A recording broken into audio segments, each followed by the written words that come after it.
Hello, my freedom-loving friend. Merry Christmas, not Happy Holidays. So on this, we're going to take a quick look.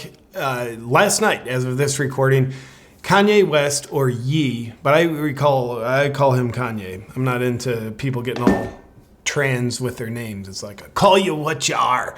So Kanye was on Tim Pool's podcast. You probably know of him. Maybe you watch or listen to his podcast. And I was surprised Kanye was on his podcast. And then, maybe not surprisingly, Kanye stormed out abruptly of the podcast with Tim Pool. And obviously there's been so much controversy around Kanye. I won't even call it controversy. I think it's self-created negativity towards Kanye. I mean, to me, it seems at this point, this is pretty much all of his own doing. And he goes on to Tim Pool's podcast, storms out. We'll have a look at that. And I also want to show you then a later clip of Tim Pool speaking, which I think is just a very wise clip, common sense. It's not profound. That's why it's so powerful. It's so wise, common sense. But in the midst of our world today, and certainly the mess that dear friend Kanye has created for himself, it's worth looking at. So first, let's take a look. You're not going to take... If we can't, you're not going to take my pain away, right? The Jewish people say, it's the Holocaust, this happened, and you can't say anything about it. We can't take their pain away. No one's going to denounce the fact that they tried to lock me up. That's what, because every time. So, hard to decipher what Kanye means when he talks. But unfortunately, it seems like when he say they tried to lock me up, he's talking in general of all people of Jewish faith, not specific individuals. And that, of course, general stereotyping, dare I say legitimate bigotry, is what Kanye's, what's gotten him in hot water. And by the way, it's his hand working the knob of the stove, boiling the water he's in. I'm just holding stride, and it's like, I thought I was more Malcolm X, but I find out I'm more MLK, because as I'm getting hosed down every day by the press and financially, I'm just standing there. And when I found out that they tried to put me in jail, it was like a dog was. That's also it could be interesting to make assumptions what he means, why he's using the analogy of a dog biting him when he's talking about these generalizations towards people of Jewish faith. But away we go. Biting my arm, and I almost shed a tear, almost. But I still walked in stride through it. Yeah. I think they've been extremely unfair to you. Who is they, though? We can't say who they is, can we? Press. I'm not using I don't use the word as the way I guess you guys use. I'm talking about. It is them, though, isn't it? I mean, because no. because when you apparently that guy is like self-confessed bigot. I'm not going to say his name, just it's probably pretty flaggable on YouTube. Think about it. Consider it. In 2018. What do you mean it's not? What do I mean? Like, okay, so how about, are you leaving? Here it is. Are you afraid of the press? He's gone.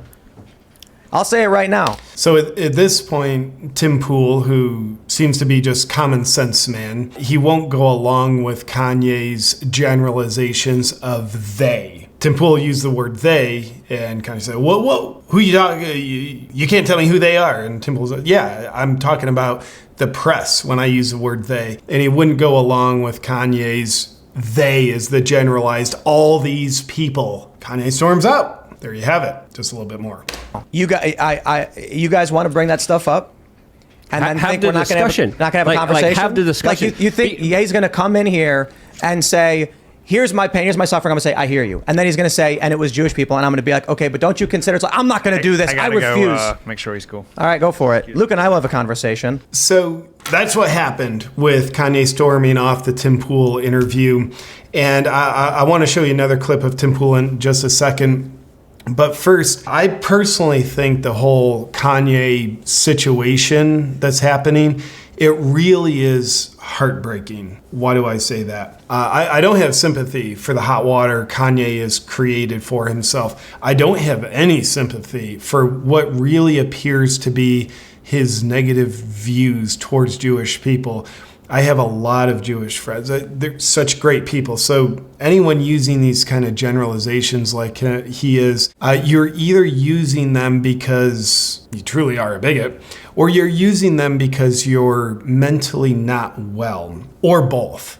Unfortunately, with Kanye, I think maybe both, but here's really why my heart breaks for this situation is the guy doesn't seem mentally well at all. And he's shared in the past. He's been diagnosed with bipolar. He was even in a mental institution. Some controversy around that. Was it because he was kind of like breaking out of the MK Ultra spell and they just tried to put him in there to like dope him back into compliance? Who knows on that? But he was in a mental institution. And unfortunately, when a normal person is not mentally well, they don't have a lot of attention on them. Hopefully they have the attention of friends and family, people who can actually care. But this guy, he's one of the more famous people in the world. So there's a ton of attention. And obviously people are like, Kanye, say more. And unfortunately, you have that mentally unwell person who is probably really hurting inside, say things that create a lot of negative backlash, probably well-deserved, but that negative backlash, of course, creates more pain in that unwell person, and then that unwell person responds by saying more. So it's a downward spiral because he's got such a spotlight on him. Whereas I think the best thing for a mentally unwell person isn't a spotlight, but rather helping healing hands. Kind of like the opposite of a spotlight, privacy and anonymity, if I can use that word. So though I don't sympathize with any of his BS views, I know Kanye is a human being. He's got a soul, and I think he's probably really hurting. And it's just the more he tries to defend himself and explain, the more hot water he creates for himself. So to me, it's a little bit entertaining, but unfortunately heartbreaking. Then, of course, all the media outlets are trying to let's have Kanye on, and because they just know it's going to be a poop show. So that's going to get views and stuff. So it's just a really unfortunate situation. Yikes. Let me show you a clip, though. This comes a little bit later on in the interview of Tim Pool just speaking common sense to the situation. It's just probably what all good people know, but I think it deserves to be stapled on here at the end of this poop show. Unfortunate they walked out. Fine. Maybe they'll come back, whatever. This is the biggest challenge with dealing with identitarianism. That's an interesting word, identitarianism. I'm glad I now know that word. It applies to whether you're a vegan, you're a carnivore, you identify with a religion, you identify with a point of view, you identify with your gender, or you identify with a gender that you're actually not. Identitarianism, I like that. You identify with a particular political group. Not much good happens with identitarianism. Bro, are you a vegan? No, I'm an identitarianism, but also maybe a vegan. That the predeterminate factor in someone's worth, value, or agenda is based on immutable characteristics. Kanye is a black man. He does not represent all black people. There are Jewish individuals who work in banks. Dave Chappelle made the joke about Jewish people in Hollywood. And he said, but it doesn't mean anything. You got a lot of black people in Ferguson, doesn't mean they run the place. The point is, I'm all about individualism, meritocracy, personal responsibility. That means an individual of any background can be capable of anything. More importantly, we have employees here who are Jewish, who spend time in Israel, and would probably agree with a lot of issues that they would talk about, especially as it pertains to America first, bringing jobs back here and securing our borders. But then it's just like every step of the way, it's like, bro, if you live in a world where a single group of people is haunting you, you're trapped. You're not going to get out. Amen to that. If you live in a world where a single group of people is haunting you, you're trapped, you're not going to get out. And I would dare say that's because you are putting yourself into the position of being a victim towards those people. Whether they're, the trendiest is like, dude, all white men are bad. It's like, all you're doing is victimizing yourself. It's a trap. You're not going to get out until you let yourself out. from being free, by becoming free from this identitarianism that you've created. I think I would dare say all identitarianism probably tracks back to you being a victim. Probably not you. You're a freedom lover. You probably do more the opposite than victimizing yourself. Probably more the hero or the rescuer archetype. So that's the reaction to Kanye storming off the Tim Pool interview. My hope is, for the sake of Kanye and anyone who's unfortunately at the unjustified receiving end of his words and points of view, I hope he gives himself the gift of silence in solitude, figures himself out. God knows we all have stuff to figure out about ourselves, including this man. And I certainly really applaud Tim Pool he seems to be a person of principle. He's got one of the most famous people in the world in his studio, and by no stretch did he go along with anything just to appease. He's someone who went along with his principles, and that's something I think can inspire me and probably inspire you as well. I appreciate you watching. Also, I really appreciate the sponsor of today's video, and it's something I know I've seen a lot of fan interaction. A lot of people love this company.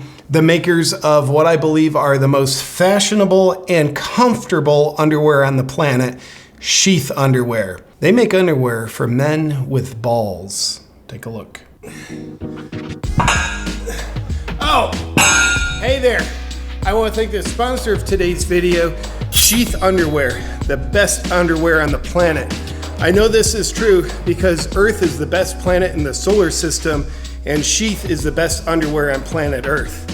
So, men, I want to talk to you for a second. Sheath makes it so you no longer have to wear ugly, uncomfortable underwear that degenerates your manhood. Instead, Sheath says you deserve the most stylish designs and colors on the planet, made from the softest materials on the planet. And aside from that, based on what I'm seeing right now, Sheath also offers a dual pouch system to support your junk, like no other underwear on the planet. These are my newest pair, Blue Iceberg, and these are Orange Hexagon, and these are the Purple Geometric. My grandfather always said, son, life is too short to wear degenerated socialistic underwear that make you look ugly.